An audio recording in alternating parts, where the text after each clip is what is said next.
Okay, so today we are going to be talking about seasonal affective disorder research. I'm Brenna. I'm Nikki. I'm Tyler. I'm Liam. Sydney. So just first, we're going to go through a brief agenda of what we're going to cover today. So I'll go over a recap of seasonal affective disorder, just in case we missed anything last time. Then we'll go through our research questions and hypothesis, followed by our data and results, and then our conclusion.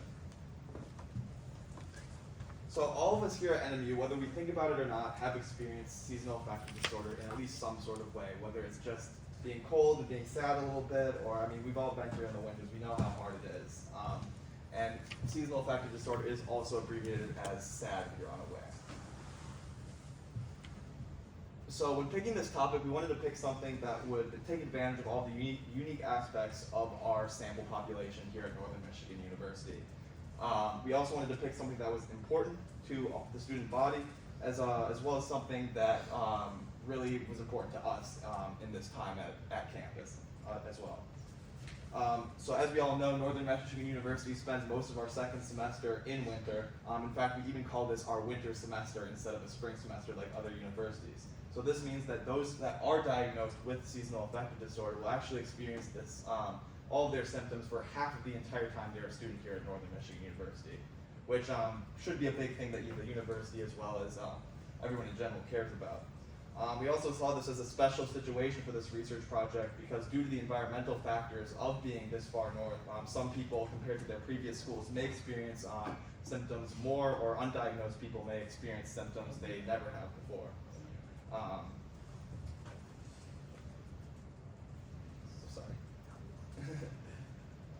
And so seasonal affective disorder is a form of depression just like any other kind of depression, and it has a lot of the same symptoms and a lot of the same treatments.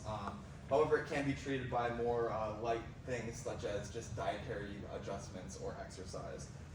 So the symptoms of it would be fatigue, difficulty concentrating, increased food cravings, oversleeping, and at the top of everything, thoughts of self-harm. And there's a lot of ways to combat these symptoms. There's things like light therapy, vitamin D supplements, prescription medication, and then, as I said earlier, exercise and dietary adjustments can help. The only real key difference here between seasonal affective disorder and other forms of depression is that it's only brought on by the winter months, cold temperatures, less daylight, and etc. And lastly, so just to see how many people actually in the world suffer from this, because at least I was pretty surprised by these numbers because it's not really a thing that we talk about that much, and I think it kind of gets pushed to the side a lot because, I mean, everybody kind of thinks they feel like crap in the winter, I feel like. So 10 million people in the United States suffer from seasonal affective disorder, and this study from Psychology Today actually estimates that 10 to 20% more suffer mild or undiagnosed cases all around the country. And now we'll go to Nikki to go over our research questions. So for our research questions, we kind of narrowed it down to focus on answering two main questions. The first being how prominent are the symptoms of seasonal affective disorder in students, which we hypothesized that SAD or SAD symptoms affect the vast majority of the student population regardless of a diagnosis.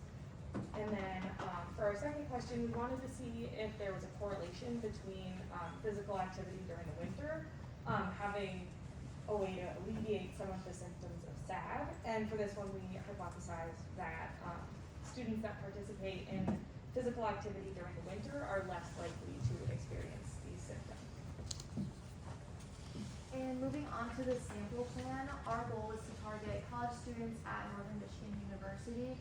And as Tyler touched on a bit earlier, this was because living in the Upper Peninsula, we experienced very long winter seasons, colder temperatures, more snowfall, that sort of thing, and less light exposure. So we are very curious to see how seasonal affective disorder affects the students at Northern Michigan. And our goal sample size was 300 respondents, and this was to decrease the amount of air we received by having plenty of samples. And that was the number that we stuck to as the amount of time that we had to analyze and collect the data. For the survey plan, we used the Qualtrics survey and distributed it. And some of the questions that we asked used the Likert scale, and that was to measure students' feelings and how often they exercise or socialize with others. And we also use questions to see what other either supplements, what sort of resources students were using to combat symptoms of SAD, if they used any and if they experienced SAD. So the way that we distributed our survey was through random convenience sampling. One of our members is an RA, so she had access to all of the residents that live on her floor. So by going to those individuals and asking them to take the survey was one method that we used to collect our data. We also posted it on our social media, and that was through Facebook, Snapchat, Instagram, that sort of thing. We also used snowball sampling, so people who took our survey, we had the hopes that they would also reach out to others and spread our survey through that method. And we finally shared our survey via lecture, so some of our members were able to post the QR codes in their teachers' presentations during class and had their classmates take the survey that way. For the data results, we received about 270 results, and of those, 241 were valid. And this was due to the fact that some students didn't answer some of the questions or didn't fully complete the survey. So that's where we get that 241 valid responses. Our target demographic ended up being college students between 18 and 24. And we did have some outliers that were older than the age of 24, but majority of respondents were in that age range. And a surprising fact that I found was that a majority of our respondents were female. It was about 60%, 60 to 70% of our respondents were female that took that survey. And it was about 50% where students lived on campus versus off campus in houses or apartments, that sort of thing. So we didn't really find any difference there with our data. And 70% of our respondents were from Michigan, and that included both upper and lower peninsulas. And then majority of the other responses were from other Midwestern states, so Minnesota, Wisconsin, Illinois, that sort of thing, who have similar weather climates to here, but maybe not quite as extreme as the winters that we have. And then we had some outliers from other states, which were California, Maine, and Tennessee. And then we even had some outliers from other locations from other countries, and some of those were Switzerland and Germany. Thank you, Susan. So I'll be going over the data analysis portion today. Within our first hypothesis, we did see statistically significant increases in the levels of seasonal affective disorder when you compared the summer and fall semesters to the winter semesters, at least according to the perspective of the student body that we surveyed. And then you can see some of the results beneath there, but I'll go more into detail on that in the next slide. And then with the second hypothesis, surprisingly enough, we saw no statistical significance, either in an increase or a decrease, when we had people work out indoors or outdoors, and for a frequency of none at all, moderate exercise, frequent, and intense exercise. So then on the first hypothesis, we did a one sample t-test with the continuous variable of average symptoms, also as we put it as some symptoms, which what we did to get some symptoms is we got all the symptoms together, aggregated them, and divided it by the total to get the average of symptomatic experiences. And then we also did this using a Likert scale, meaning that anything below 3 would be a decrease in symptomatic experiences, 3 would be no change, anything above would be an increase in symptomatic experiences. So as you can see here, we had a mean of 3.6, meaning that we did see an overwhelmingly increase in symptomatic experiences with a standard deviation of 0.53. And then we did a test value of 3, meaning no change at all. And then within that, we had a p-value of less than 0.001, showing that we did have a change, an actually increase in seasonal affective disorder into the winter semester in student body.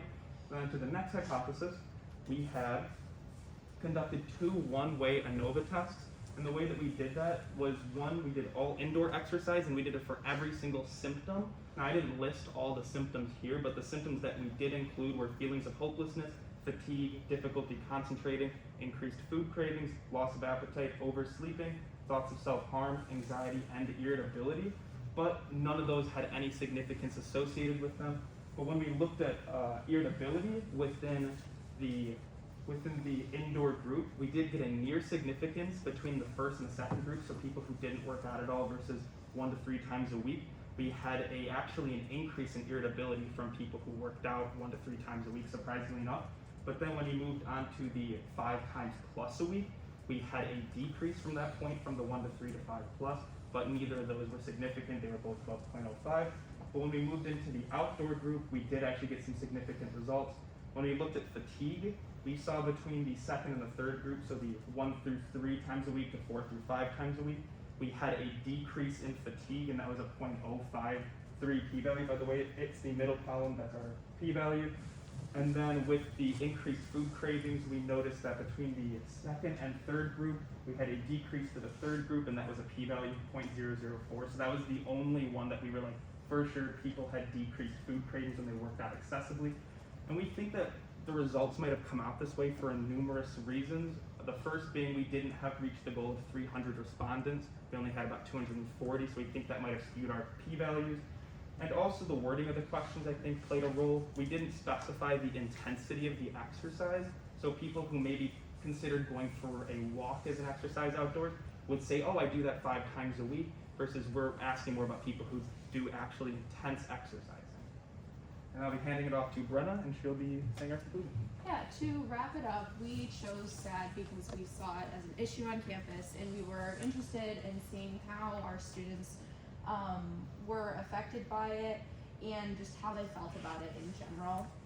And we were under our goal amount of respondents, and we can't really apply it to other schools directly because we only surveyed northern students and it is a bit of a geographical issue. But seeing all of the information coming in, we think that it can be and should be easily transferred to other schools to see what their student body is dealing with it, and like just seeing how they're affected in general.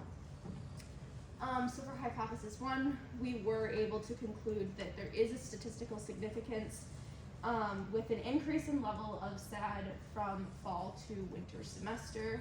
And then with hypothesis 2, we were able to conclude that there's no statistical significance between levels of SAD and participating in indoor or outdoor activity. With that though, we believe that with different wording of questions and an increase in respondents, that it could prove to be true.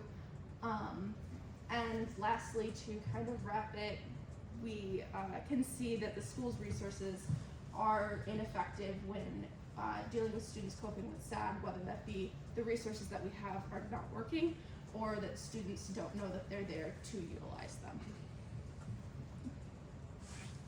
Question?